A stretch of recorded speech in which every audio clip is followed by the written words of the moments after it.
White supremacy, in my mind, is a white person's problem, and we have to fix it. And we can't fix it until we actually relearn our history and we actually talk about the white supremacist nature of our country.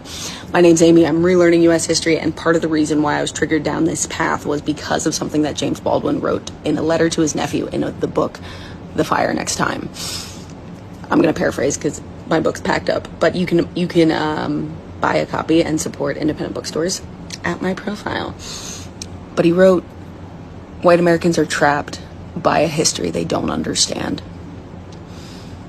It goes on, and it's much more eloquent than that. I'm paraphrasing. James Baldwin is one of the best American writers of all time, and I highly recommend you get a copy of this book and you read it and you reread it and you learn and you critically think about it, because every single white American, even today in 2025, is upholding white supremacy, upholding white supremacist culture, and is taking an active role in it, unless they're taking an active role to not be in it, to divest from it. And when I talk about white supremacy, a lot of white women get up in their feelings about it, right? And they say, well, the patriarchy, we didn't do anything. And to that I say, I know. You didn't do anything, right? But when we talk about white supremacy, my background's in real estate and construction, not just content creation. When we talk about white supremacy and we look at the foundation of white supremacy, if it just benefited one group, it would not stay upright. It would not hold. The foundation would be unstable. So there has to be multiple groups that it benefits. And white women are one of those groups. And white women uphold it all the time. And we have to dig into our history and learn it so that we don't A, repeat it, or B, perpetuate it. And there's so many unique parts to it.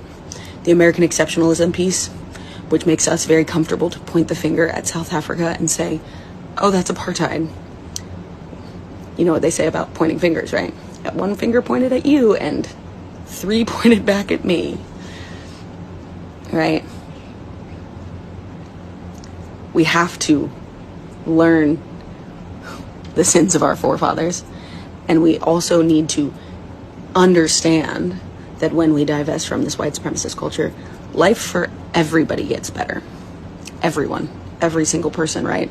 Doing a huge Heritage Foundation series over on Patreon, and in an effort to try to make life harder for non-white Americans, the Heritage Foundation, their cronies, Ronald Reagan, among others, made life harder for every single American. So if we learn our past, build an equitable future, all of us will have a better life in every way imaginable. And I mean that.